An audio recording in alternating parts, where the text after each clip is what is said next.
265.03, subdivision 2 of the penal law, a class C violent felony. Counts 3 through 5 charge the defendant with criminal possession of a weapon in the 3rd degree, in violation of section 265.02, subdivision 7 of the penal law, a class D violent felony. Counts 6 through 14 of the indictment are all for the charge of criminal possession of a firearm in violation of section 265.01-B, subdivision 1 of the penal law, class E felonies. And count 15 of the indictment is for criminal possession of a weapon in the 2nd degree in violation of section 265.03, subdivision 3 of the penal law, a class C armed violent felony. I provided a copy of the indictment to the court as well as to defense counsel. I've also provided people's notice of trial, demand for notice of alibi, and specifically people's 7-10-30 notice, notifying the defense we intend to use oral statements made by the defendant that were previously provided to him that he made to law enforcement on the day of his arrest on January 8th of 2025.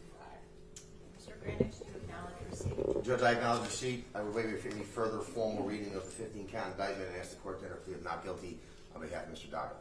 And enter a not guilty plea on his behalf, reserving all of his rights. I'm going to set a motion schedule with respect to this matter. March 17th for motions, people's response, March 31st. Court will have a decision forthwith. How long will it take your office to certify, Ms. Mercado? Judge, if we can have 3 weeks, please. How is Tuesday, March 3rd at 9:30 for both parties? Judge, I'm on trial that week, starting that Monday. So, and the following week I am out of town. So, but I may be able to have co-counsel cover it if you want to give a date. How's February 23rd, that Monday?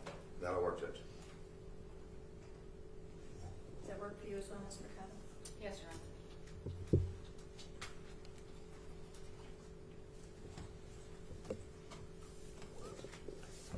On January 9th, he was before me, and I set bail, I believe, at $250,000 cash, $350,000 bond, $500,000 partially secured surety bond with 10% of the surety to be posted, with GPS to be placed upon his ankle if he posts. I have not received any memos with any issues with respect to the GPS. Do the people wish to be heard? Your Honor, I did confirm with Officer Autry today relative to this defendant's reporting to the probation department twice every month. He has been doing so on time. He has been following all of the conditions that have been provided to him.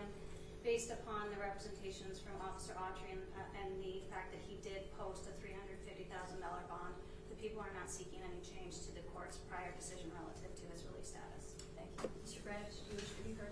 Judge, I would just join in the people's motion or application that his release status remain unchanged. He has been doing very, very well in reporting. I will note, Your Honor, that any ankle monitor that was previously, I believe, required to be worn has since been removed. That was due to the time frame that has gone by, I think, since it was initially installed. So he's not currently being GPS monitored, but he is reporting twice a month and apparently is doing very, very well according to his probation officer. Okay.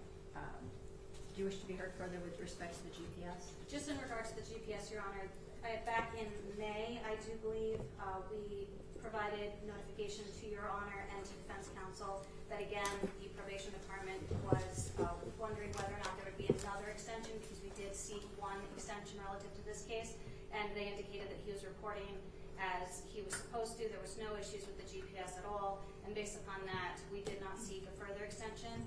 And again, based upon the representations from the probation department, we will not be seeking an RUS with an ankle monitor today, just the continued RUS.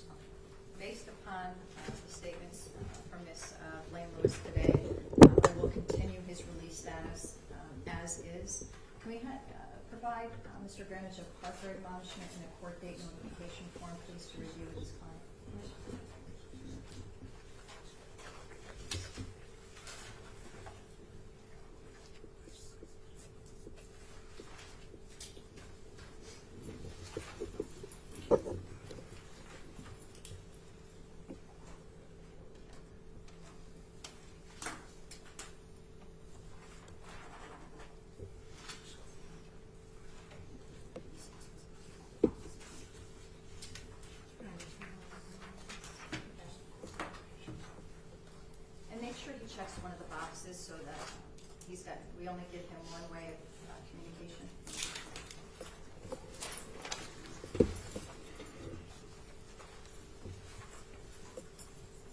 Mr. Doggett, it says here that if your court date changes, you wish to have a text message sent to the phone number listed on this form. Is that correct? Yes, Your Honor.